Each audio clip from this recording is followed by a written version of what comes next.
Real Maharashtra 24 news, आम्ही दाखवतो सत्य। परळीमध्ये ही काही पहिला वेळ नाहीये, प्रत्येक वेळेस पवार साहेबांना मानणारा हा तालुका आहे, हे शहर आहे, जिल्हाच मानणारा आहे। या जिल्ह्यामध्ये परळीची ओळख काही दिवसात काही लोकांनी वेगळी केली, नाही तर परळीचं नाव तसं खूप चांगलं होतं, पण परळीचं कशात बी परळीची बदनामी करायची हे नाही, आणि नाव मात्र आमच्या विरोधकांचं बदनाम करायचं, हा त्यांचा धंदा होता। हा परळीकरांनी हरून पडणार। परळीच्या जनतेला लोकसभेची निवडणूक असेल किंवा विधानसभेची निवडणूक असेल, प्रत्येक निवडणुकीमध्ये यांना जे करायचं होतं ते आम्हाला काही केलं तरी आमच्या बाजूने मतदान करायचं होतं, पण या दादागिरीनं दहशतीनं हे करता आलं नाही। लोकांना उत्स्फूर्त असं मतदान स्वतः करता आलं नाही। लोकांच्या हाताला शाई लावून घरी बसवायचं काम केलं आणि मत यांनी बोगस केले। हा उघड्या डोळ्यानं अख्ख्या महाराष्ट्रानं देशानं हा परळीचा जी काय माहोल होता ते बघितलेला। त्याच्यामुळे आजच्या परिस्थितीमध्ये परळीच्या लोकांना माहित आहे की त्यांना स्वतःला मतदान करायची संधी आता मिळणार आहे। त्याच्यामुळे परळीची जनता आता उत्स्फूर्त अशी मतदान करणार, ते आमच्याच बाजूने करणार, कुणाच्या दबावाला बळी पडणार नाही, कुणाच्या दहशतीला बळी पडणार नाही, कुणाच्या आमिषाला बळी पडणार नाही। आणि यांनी काय काय आता निवडणुकीच्या रणधुमाळीमध्ये फॉर्म काढायच्या दिवशी सुट्टी आमच्या उमेदवाराला फोन कराय, अरे हे किती मोठी शोकांकिता आहे। तुम्ही देशाच्या राजकारणामध्ये सर्वोच्च पक्ष म्हणताय, असा पक्ष तुम्ही राज्याच्या राजकारणामध्ये आम्ही खूप चांगल्या घटकाचे पक्ष नेते म्हणताय, महाराष्ट्रामध्ये तुम्ही चांगले नेते म्हणताय, आणि आमच्या उमेदवाराला पळवापळवीचं राजकारण करताय, आमचे फॉर्म बाद व्हावे त्याच्यासाठी प्रयत्न करताय, राहिलेले फॉर्म रिड्रॉल कसे व्हावे त्याच्यासाठी प्रयत्न करताय। ही लाजीरवाणी आणि शरमेची गोष्ट आहे। त्याच्यासाठी परळीची जनता या निवडणुकीत दाखवून देईल की ताकद जनतेची काय असते, आणि आता एकही मतदान तुम्हाला बोगस करता येणार नाही, कुणाचं दुसऱ्याचं मतदान करता येणार नाही, त्याच्यामध्येच आमचा विजय आहे। कारण मला लोकसभेच्या निवडणुकीमध्ये सुद्धा कमीच्या अल्पशा मताने मी मायनस होतो, पण या परळी शहर ही शरदचंद्रजी पवार साहेबाला मानणारं शहर आहे। परळीचा माहोल जर बघितला तर तुम्हाला सर्व पत्रकारांना कळत असेल की आज परळीचा माहोल काय झालाय। त्याच्यामुळे आता कोण काय करणार, कोण बैठका घेणार, कोण सभा घेणार, काय बोलणार, याच्यासाठी परळीत राहावं लागतंय। मुंबईहून दिल्लीहून येऊन बैठका घेऊन उपयोग नाहीये, त्याला परळीतच राहावं लागतंय। आमचा नगराध्यक्ष हा परळीतच राहणार आहे, परळीतलाच आहे। मी खासदार म्हणून सुद्धा परळीमध्ये खासदार झाल्यानंतर सुद्धा प्रचंड वेळेस येतोय, सर्वांच्या समस्या जाणून घेतोय। आतापर्यंत आम्हाला स्ट्रक्चर उभं करताना खूप अडचण आली, पण या निमित्तानं आज नगर परिषदेच्या माध्यमातून आमच्या पक्षाचं स्ट्रक्चर उभं केलंय, आणि आम्ही आमच्या पक्षाचा झेंडा नगर पंचायतवर लावणार म्हणजे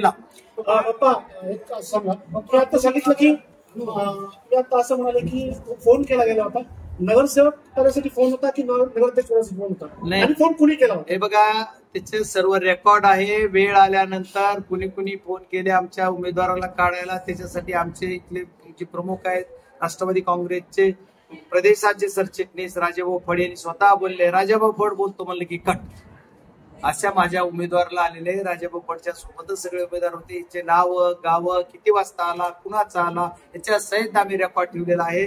वेळ आली की आम्ही ते पण बाहेर काढू। त्याच्यामुळे याच्यामध्ये सर्व गोष्टी दूध का दुधावर पाणी का पाणी होणार आहे, मी आज पहिल्याच दिवशी सांगितलेलं, त्याच्यामुळे काळजी करू नका। महायुतीच्या 2 नगरसेवकाला ते दुधाला लागलेला आहे, कसं पाहता? हे बघा, महायुतीच्या लागलाय का दहशतीच्या लागलाय का दादागिरीनं लागलाय का तुमच्या सर्वांच्या म्हणण्याप्रमाणे त्यांनी कशा पद्धतीने गुलाल लावला त्याच्याला कोर्टात निघालाय, त्याच्यानंतर कळेल। त्याच्यामुळे आमच्या एका फॉर्मला एक न्याय आणि दुसऱ्याचा त्यांचा दुसरा फॉर्म आहे त्याला एक न्याय। ज्यांना निरंकलेला एक फॉर्म लाटकर नावाचा आहे, लाट्या किती दिवस झाला त्याला सांगितलं, लोकसभेला तोच, विधानसभेला तोच, नगर परिषदला तोच, जर मनानं बदलून गेला तर ठीक, नाही तर त्याची काय कार्यक्रम करायचा तो मी खासदार म्हणून सुद्धा करल। त्याला काय वाटायला मला कळाना, कोर्टाचा निकाल येऊ देत, उद्या मी त्याला सांगतो काय असते ती।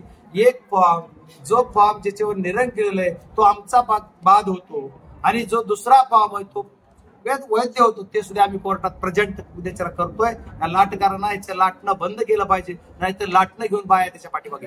जिल्ह्यामध्ये परिस्थिती वेगळी आहे आणि परळीमध्ये वेगळी आहे, कारण मुंडे बहीण भाऊ एकत्र आले, त्याच्याकडे कसं बघताय तुम्ही? लोकसभेला एकत्रच होते ना दादा, काय झाली परिस्थिती जरा सांगा उघड्या डोळ्याने काय झालं। जिल्ह्यातली परिस्थिती काय नाही, हे फक्त दाखवायचं वेगळं, करायचं वेगळं, ही अंदर की बात, ही दोघं अंदर एकच आहेत, फक्त दाखवतात वेगळं, दुसऱ्या कार्यकर्त्या त्याच्यामुळे ह्याच्यावर आम्हाला यांचं काही बरं नाही, दोघं एक असोत की नसोत, आमची जनता आमच्या सोबत एकत्र त्याबरोबर आहे, एवढं आम्हाला माहिती। प्रभाग क्रमांक 13 संदर्भात सुषमा अंधारे यांनी आम्हाला कुठल्याही प्रकारची कल्पना न देता बजरंग पप्पांनी घाईघाईमध्ये उमेदवारी जाहीर केली त्याच्यामुळे तुला माहित नाही. हे बघा, आदरणीय सुषमाताई जे बोलले असते ते त्यांनी त्यांच्या कार्यकर्त्यांनी त्यांना काही माहिती दिली असेल, त्याच्यामुळे ती बोलले असतील. आम्ही कुणाचीही उमेदवारी ज्या रिड्रॉल होईपर्यंत एकही आम्ही उमेदवारी डिक्लेअर केला नाही. जे शिवसेनेचे जिल्हा प्रमुख होते, आता बहुतेक आहेत का नाही माहित नाही, आम्हाला रत्नाकर शिंदे माझ्या केचेच आहेत ते, आणि इथले शिवसेनेचे पदाधिकारी आम्ही सर्वजण बसलो. त्यांना 13 वार्ड आम्ही सोडलेला. आणखी एक दांगेचा विषय चाललेला, 7 नंबरचा का कुठला तरी एक विषय होता, तो माझ्या परफेक्ट लक्षात नाही. आणि ती जागा मी म्हणलं ठीक आहे, आता तुम्ही फॉर्म भरून घ्या, गडबड आहे, आपल्याला शेवटचा दिवस आहे फॉर्म भरण्याचा, आपण शेवटला निर्णय घेऊ. तुम्हाला आणखी 1-2 त्यांना 3 जागा द्यायची आम्ही कबूल पण केलेलं मी स्वतः. 3 मला सुषमाताई पण राजीव फडे यांच्या फोनवर बोललेल्या. ते बोलल्याच्या नंतर त्यांना मी बोललेलो की काही हरकत नाही, आपण मिटवताही तुमच्याकडे काही हे विषय येणार नाहीये. आणि तसं आम्हाला शिवसेनेला किंवा कुठल्याही मित्र पक्षाला सोडून आम्हाला अखिला चिरोरा हा विषय नाहीये. पण आता ते तसं का बोलतात ते मला माहित नाही, त्याच्यामुळे मी त्यांच्यावर काही बोलणार नाही. ते आदरणीय नेते आहेत शिवसेनेच्या, आणि मी त्यांच्यावर काही बोलावं एवढा मोठा नेता तर नाहीच आहे, पण कार्यकर्ता सुद्धा नाही, त्याच्यामुळे मी त्यांच्यावर काही बोलणार नाही. ते आमच्या मैत्रीतला विषय, मैत्री पक्षाच्या त्या नेत्या आहेत, त्याच्यामुळे मी त्यांच्यावर बोलणं संयुक्तिक नाहीये. परळीतला विषय नाही, हा महाराष्ट्रातला विषय आहे, त्याच्यामुळे मी त्या महाराष्ट्रातल्या विषय, महाराष्ट्रातल्या त्या नेत्या आहेत त्यांच्यावर बोलावं असं मला वाटतं. पंकजा मुंडे यांचे गर्जे यांच्या पत्नींनी आत्महत्या केलेली आहे आणि त्यांच्या पत्नीच्या कुटुंबियांकडून देखील आरोप करण्यात आलेले, कसं बघता याच्याकडे? हे बघा, हा विषय समजून घेऊन बोललं पाहिजे. ठीक आहे, माझ्या भगिनीचा जीव गेलेला आहे, त्याच्यामुळे या भगिनीच्या आत्म्याला शांती मिळाली पाहिजे, तिला न्याय मिळाला पाहिजे. पण तिने आत्महत्या का केली याची पार्श्वभूमी समजल्याशिवाय तुमच्यासमोर काही बोलणं संयुक्तिक होणार नाहीये. ते कोणाचा PA होता म्हणून किंवा काय म्हणून नाहीये, असं राजकारण मी करत नाहीये. त्यांची मला पूर्ण सगळं माहिती मिळू दे, त्याच्यानंतर मी बोलतो. ओके.